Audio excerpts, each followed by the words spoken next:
ಇನ್ನು ಮುಂದೆ ನಿಮ್ಮ ನೆಚ್ಚಿನ ಧಾರಾವಾಹಿಗಳ ಫುಲ್ ಎಪಿಸೋಡ್ಗಳು ಸನ್ ನೆಕ್ಸ್ಟ್ ಆಪ್ನಲ್ಲಿ ಮಾತ್ರ.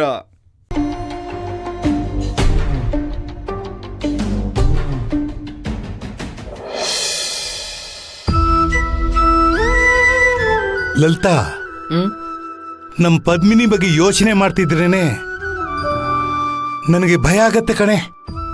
ಅಲ್ಲ, ಹೊಟ್ಟೆಲಿ ಮಗುನಿಟ್ಕೊಂಡು ಗಂಡನ ಮನೆಗೆ ಹೋಗಲ್ಲ ಅಂತ ಹೇಳ್ತಿದ್ದಾಳಲ್ಲ, ಇವಳಿಗೆ ಏನ್ ಹೇಳೋಣ ರೀ? ಅವಳಿಗೆ ಸ್ವಲ್ಪನೂ ಜವಾಬ್ದಾರಿ ಇಲ್ಲ ಕಣ್ರಿ. ನಮಗೂ ವಯಸ್ಸಾಯ್ತು, ಯಾವಾಗ್ಲೂ ನಾವು ಅವಳ ಜೊತೆ ಇರಕ್ಕಾಗತ್ತಾ? ನಾವಿರೋವರೆಗೂ ಹೇಗೋ ನಡೆದೋಗುತ್ತೆ. ಆದ್ರೆ ಅವಳು ಮುಂದಿನ ಜೀವನದ ಬಗ್ಗೆ ಯೋಚನೆ ಮಾಡ್ತಿಲ್ವಲ್ರಿ? ಲಲಿತಾ, ನಮ್ಮ ಮನೆಯಲ್ಲಿ ಸಂಬಂಧಗಳು ಛಿದ್ರ ಛಿದ್ರ ಆಗೋಗ್ಬಿಟ್ಟಿದೆ ಕಣೆ. ಈಗ ಬಂದಿರೋ ನಮ್ಮ ಮೊಮ್ಮಗ ಈ ಪದ್ಮಿನಿಗೂ ಯಾವುದೇ ರೀತಿ ಸ್ನೇಹ, ಬಾಂಧವ್ಯ, ಪ್ರೀತಿ ಇಲ್ಲ ಕಣೆ. ಚಿಕ್ಕಂದಿನಿಂದ ಒಟ್ಟಿಗೆ ಬೆಳೆದ್ರೇನೆ ಒಂದು ರೀತಿ ಸ್ನೇಹ, ಅನುಬಂಧ ಇರೋದು. ಅದಕ್ಕೆ ಇವರಿಬ್ಬರೊಳಗೆ ಒಳ್ಳೆ ಒಡನಾಟ ಬೆಳಿಲಿ ಅಂತಾನೆ ಇವಳು ಬೆಂಗಳೂರಿಗೆ ಹೋಗೋಕ್ ಮುಂಚೆ ಆ ಸೂರ್ಯನ್ನ ಇವಳ ಜೊತೆ ಕಳಿಸೋಣ ಅಂತಿದ್ದೆ. ಆದ್ರೆ ಇವಳು ಅವನ ಜೊತೆ ಹೊಂದ್ಕೋತಾನೇ ಇಲ್ಲ. ಹೀಗಿರುವಾಗ ಈ ಸೂರ್ಯ ಜೀವನ ಪರ್ಯಂತ ಇವಳನ್ನ ನೋಡ್ಕೋತಾನೆ ಅಂತ ಹೇಳಕ್ಕಾಗತ್ತಾ? ತಂಗಿಯನೋ ಮಮಕಾರ ಅವನಿಗಿಲ್ಲ, ಅಣ್ಣನೋ ಪ್ರೀತಿ ಇವಳಿಗಿಲ್ಲ. ಹೀಗಿರುವಾಗ ಅನ್ಯೂನ್ಯವಾಗಿ ಇವ್ರು ಇರ್ತಾರೇನೆ? ಇವಳು ಮಾಡೋ ತಪ್ಪಿಗೆ ಅವಳು ಹೊಟ್ಟೆಲಿರೋ ಎಳೆ ಜೀವ ಅನುಭವಿಸ್ಬೇಕಲ್ಲ ಲಲಿತಾ?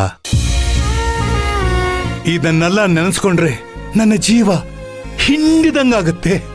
ಯಾಕ್ರಿ ಇಷ್ಟೊಂದು ನೊಂದ್ಕೋತೀರಾ? ಸ್ವಲ್ಪ ಸಮಾಧಾನ ಮಾಡ್ಕೊಳ್ಳಿ. ಹೇಗೆ ಸಮಾಧಾನ ಮಾಡ್ಕೊಳ್ಳಿ? ಇವಳು ಗಂಡನ ಜೊತೆ ಬದುಕಲ್ಲ ಅಂತ ನಿರ್ಧಾರ ಮಾಡಿದ್ದೇ ಆಗಿದ್ರೆ ಯಾಕೆ ಗರ್ಭಿಣಿ ಆಗ್ಬೇಕಾಗಿತ್ತು? ಆ ಮಗುವಿನ ಭವಿಷ್ಯದ ಬಗ್ಗೆ ಕಿಂಚಿತ್ತು ಯೋಚನೆ ಬೇಡವೇನೆ ಇವಳಿಗೆ? ರೀ, ಈಗ್ಲೇ ಇದನ್ನೆಲ್ಲ ತಲೆಗೆ ತುಂಬಿಕೊಂಡು ಯಾಕ್ರಿ ಒದ್ದಾಡ್ತಿದ್ದೀರಾ? ಮಗು ಹುಟ್ಟಕ್ಕೆ ತುಂಬಾ ಸಮಯ ಇದೆ. ಅವಳನ್ನ ಕರೆದು ಅವಳ ನಿರ್ಧಾರನ ಬದಲಾಯಿಸಕ್ಕಾಗತ್ತಾ ನೋಡೋಣ. ಮುಂದಿನ ಪರಿಸ್ಥಿತಿ ಹೇಗಿರುತ್ತೆ ಅಂತ ಅವಳಿಗೆ ಅರ್ಥ ಮಾಡ್ಸೋಣ. ಇಲ್ಲ ಲಲಿತಾ, ಅವಳಿಗೆ ಈ ಮನೆಯಲ್ಲಿ ಯಾರ ಬೆಂಬಲನೂ ಸಿಗ್ತಾಯಿಲ್ಲ ಅನ್ನೋ ಭಾವನೆ ಬಂದ್ಬಿಟ್ಟಿದೆ. ಅದಕ್ಕೆ ಅವಳು ತನ್ನ ಮೂಗಿನ ನೇರಕ್ಕೆ ನಡೀತಾ ಇದ್ದಾಳೆ. ಯಾಕೋ ಈ ಮನೆಗೆ ಮಗು ಅನ್ನೋ ವಿಚಾರ ಆಗ ಬರ್ತಾ ಇಲ್ಲ ಲಲಿತಾ.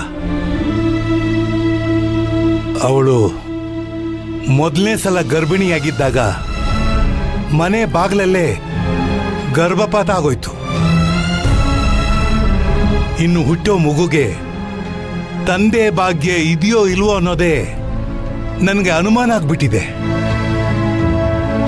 ಇನ್ನು ಸರಿಯೂ ಮಗು ವಿಚಾರ ಇಟ್ಕೊಂಡು ತಾನು ಗರ್ಭಿಣಿ ಅಂತ ನಾಟಕ ಆಡ್ಬಿಟ್ಲು. ನಮ್ಮನ್ನ ಯಾರು ಅರ್ಥ ಮಾಡ್ಕೊಳ್ತಾ ಇಲ್ಲ ಲಲಿತಾ. ಮನೆಗೂ ಈ ಮಗುನ ಯಾಕ್ರಿ? ಏನಾಯ್ತು? ಏನಾಯ್ತ್ರಿ? ಎದೆ ನೋಯ್ತಾ ಇದೆ. ಯಾಕೋ ಎದೆ ಭಾರವಾಗ್ತಾ ಇದೆ. ಹಾಗೆ ಸ್ವಲ್ಪ ಮಲ್ಕೊಳ್ರಿ. ಉಸಿರಾಡಕ್ ತೊಂದರೆ ಆಗ್ತಾ ಇದೆ. ಅಮ್ಮ, ಅಮ್ಮ, ಬಂದೆ. ಕರ್ಣ, ಕರ್ಣ, ಕರ್ಣ, ಕರ್ಣ, ಕರ್ಣ, ಕರ್ಣ. ಅಜ್ಜಿ, ಅಜ್ಜಿ, ಏನಾಯ್ತು ಅಜ್ಜಿ? ಏನಾಯ್ತು? ನಿಮ್ ತಾತ ಯಾಕೋ ಎದೇನೋ ಅಂತಿದ್ದಾರೆ ಕಣೋ. ನಂಗೆ ಯಾಕೋ ಭಯ ಆಗ್ತಿದೆ ಕಣೋ. ಅಮ್ಮ, ಡಾಕ್ಟರ್ ಫೋನ್ ಮಾಡು.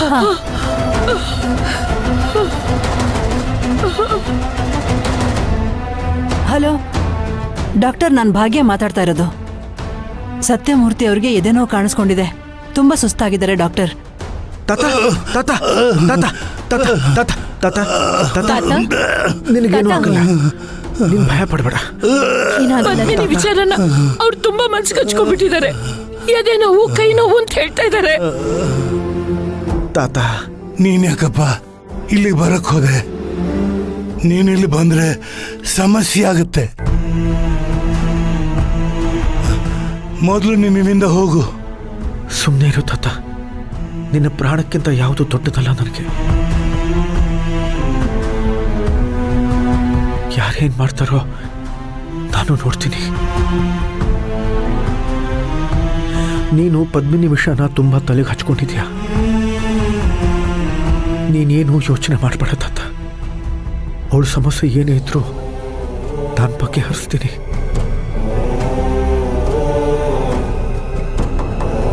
ನೀನೀಗ ಸಮಾಧಾನ ಮಾಡ್ಕೋ ತಾತ. ರೀ ರೀ ರೀ ತಾತ ನಿಮ್ಗೆ ಏನೂ ಆಗಲ್ಲ, ಧೈರ್ಯವಾಗಿರಿ. ಅಮ್ಮ, ಡಾಕ್ಟರ್ ಫೋನ್ ಆಯ್ತಾ?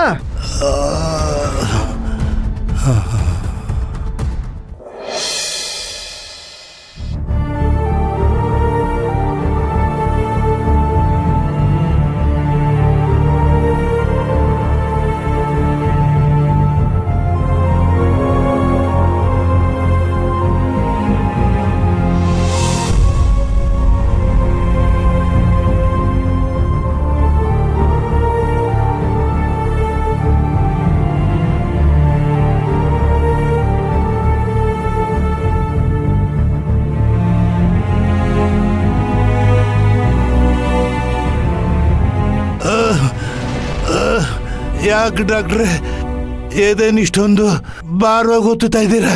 ನೀವು ಮಾತಾಡಬೇಡಿ ಯಜಮಾನ್ರೆ. ಸ್ವಲ್ಪ ಇವ್ರನ್ನ ಕೂರಿಸಿ.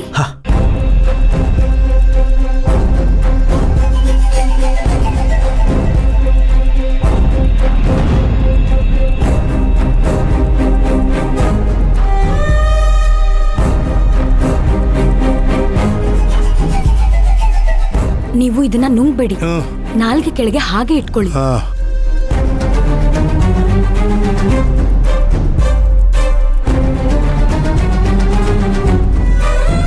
ಈಗ ಆರಾಮ್ ಅನಿಸ್ತಿದ್ಯಾ ಯಜಮಾನ್ರೆ? ಈಗ ಪೇನ್ ಇದೆಯಾ?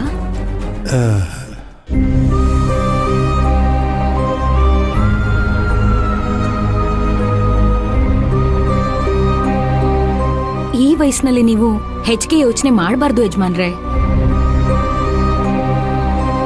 ನೀವು ಹೀಗೆ ಪ್ರೆಷರ್ ತಗೊಂಡ್ರೆ ಹೃದಯಕ್ಕೆ ಎಫೆಕ್ಟ್ ಆಗುತ್ತೆ. ಮೊದಲು ಹೃದಯಕ್ಕೆ ಭಾರ ಆಗೋದನ್ನ ಕಡಿಮೆ ಮಾಡಿ.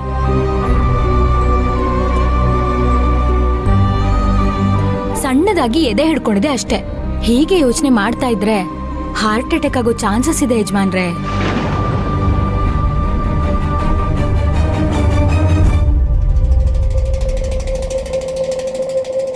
ಯಾವುದಕ್ಕೂ ಸ್ವಲ್ಪ ಹುಷಾರಾಗಿ ನೋಡ್ಕೊಳ್ಳಿ. ಇವ್ರನ್ನ ಯಾರು ಡಿಸ್ಟರ್ಬ್ ಮಾಡಬೇಡಿ. ಒಂದ್ ಸ್ವಲ್ಪ ಆರಾಮಾಗಿ